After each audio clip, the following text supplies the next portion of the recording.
On en vient maintenant à cette histoire terrifiante dans le sud de l'Italie. Une femme de 29 ans a été séquestrée pendant 10 ans dans une cave. Son bourreau abusait d'elle. La jeune femme a même donné naissance à 2 enfants. François Bedonnet. Jamais les gendarmes italiens n'avaient découvert une telle maison de l'horreur.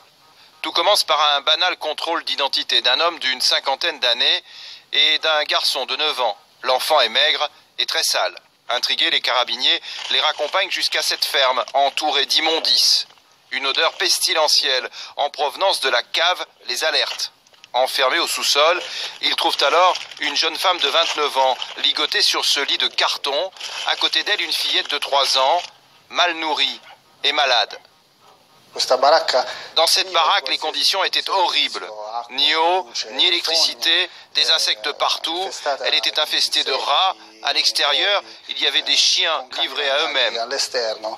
Depuis 10 ans, la jeune Roumaine était régulièrement violée par l'homme qui la retenait prisonnière. C'est de ces viols à répétition que sont nés ces 2 enfants. Pour toute nourriture, ils n'avaient que des aliments avariés. Mis en examen pour esclavage, agression sexuelle et viol, l'individu a été incarcéré. Il nie les faits qui lui sont reprochés. Quant à la jeune mère, son fils et sa fille, ils ont été placés dans un foyer. Selon les médias italiens, le monstre, comme certains l'appellent déjà ici, serait un récidiviste. Il y a 20 ans, il avait déjà été condamné pour des faits similaires.